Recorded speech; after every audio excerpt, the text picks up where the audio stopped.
काय नेमकं या बैठकीचं नियोजन असणार आहे? कारण स्थानिक स्वराज्य संस्था देखील आता निवडणुका त्याच्या येतील. नाही, महायुतीच्या किंवा आमदारांची आणि खासदारांची बैठक आज आहे. त्या बैठकीचा उद्देश असा आहे की DPTCची मीटिंग उद्याच्या सोमवारी होते. सोमवारी ही DPTCची बैठक होत असताना पुढच्या जिल्हा परिषदेच्या निवडणुका येत आहेत, तर त्याच्यापूर्वी निधीचं वितरण करणं आणि सगळ्यांच्या विचारानं आणखीन काही विकासाचं आणि विधायक अशा पद्धतीची जी काय राजकीय भूमिका असतील त्या सगळ्या दृष्टिकोनातून उद्या आजची बैठक आहे. खरं तर कोल्हापूर जिल्हा असेल, सांगली जिल्हा असेल, शिवसेनेने खूप मोठ्या प्रमाणात इनकमिंग सुरू केलेलं आहे. पैलवान असतील किंवा कोल्हापूर जिल्ह्यातील कोल्हापूर शहरातील नगरसेवक असतील, कशा पद्धतीने हे ऑपरेशन टायगर सुरू केले म्हणायचं? निवडणुका आहेत. शिवसेनेचं संघटन अजून मजबूत करण्यासाठी आदरणीय एकनाथजी शिंदेसाहेबांच्या नेतृत्वाखाली अनेक लोक अतिशय चांगल्या पद्धतीनं समाजाचं काम करणारे सर्व राजकीय पदाधिकारी सर्व राज्यामध्ये अत्यंत उत्स्फूर्तपणे आमच्या सगळ्यांच्याबरोबर सहभागी होत आहेत. त्यामुळे साहजिकच ते संपूर्ण राज्यात जे आहे ते कोल्हापुरात आणि सांगलीतसुद्धा असणार आहे. या सगळ्याचा उपयोग इतका चांगला होईल की उद्याच्या निवडणुकांमध्ये सुद्धा निश्चितपणानं अतिशय भरीव कामगिरी करण्यासाठी शिवसेनेला त्याचा फायदा होईल. सतेज पाटील असं म्हटलं की कुठलंही ऑपरेशन जनतेच्या आणि आमच्यामध्ये कुठलंही ऑपरेशन चालणार नाही. ऑपरेशन टायगरचा काय फरक पडणार नाही? ते पण मुळात ह्याला ऑपरेशन टायगर कोण म्हणाले हा पहिला प्रश्न आहे.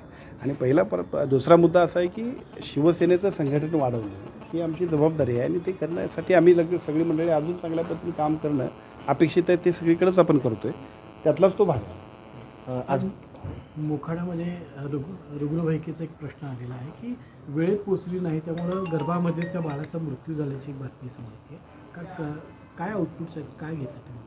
मी आरोग्याचे संचालकांना सूचना दिलेल्या आहेत. चौकशी करून सोमवारपर्यंत त्याच्यावरती वस्तुस्थितीचा अहवाल येईल आणि जे जे दोषी असतील त्या सगळ्यांच्यावरती कडक कारवाई केली जाईल. आज पुण्यामध्ये एका सभेमध्ये शेतकऱ्यांनी अजितदादांच्या सभेमध्ये गोंधळ घातला, कर्जमाफी मागावी यासाठी गोंधळ घातला, काय सांगा?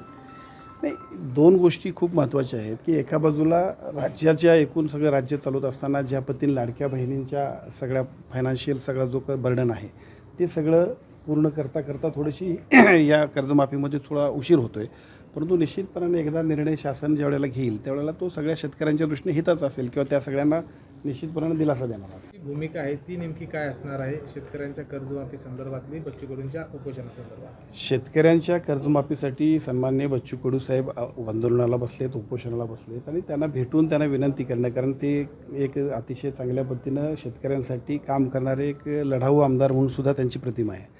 त्यामुळे एका बाजूला हा प्रश्न सुटला पाहिजे, कारण सगळेजण आपण शेतकऱ्यांप्रती आणि सर्वसामान्य नागरिकांप्रती काम करत असतो, परंतु बच्चू भाऊंचा तब्येतसुद्धा खूप महत्त्वाची आहे आणि त्यामुळे उदय सामंत साहेब विनंती करायला गेले असणार की बाबा हा आपण प्रश्नही सोडूया, पण प्रश्न सोडवताना तुमचीही काळजी घेणं गरजेचं आहे, त्यासाठी ते गेले असतील. सरकार कर्जमाफी करण्यासाठी वेळ काढूपणा करते असं राजशेट्टी म्हणतात.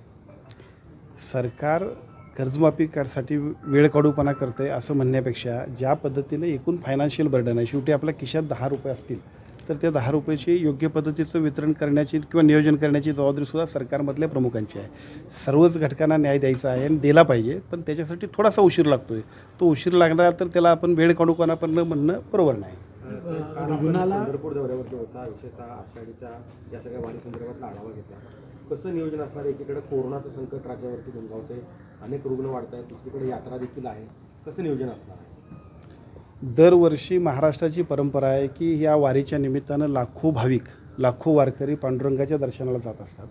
याच दर्शनाला जात असताना त्यांच्या आरोग्याची सुविधा आणि आरोग्याची काळजी घेणं हे आरोग्य विभागाची जबाबदारी आहे आणि अतिशय चांगल्या पद्धतीने त्याचं नियोजन करून अतिशय योग्य अशा पद्धतीचं संपूर्ण डॉक्टर्स असतील, सगळ्या बाईक ॲम्ब्युलन्स असतील, कार्डियक ॲम्ब्युलन्स असतील, आमचा 1500च्या आसपास जवळपास स्टाफ आहे की तो सगळा स्टाफ तिथं उपलब्ध करून ठेवणं, ICU उपलब्ध करून ठेवणं आणि 11th आवरला कुठलीही इमर्जन्सी आज जरी झाली तरीसुद्धा सर्व भाविकांची सोय आरोग्याच्या दृष्टिकोनातून घेणं, या काळजी घेणं, या सगळ्यासाठी कालच्या बैठकीमध्ये अतिशय चांगल्या पद्धतीचं नियोजन आम्ही केलं आहे.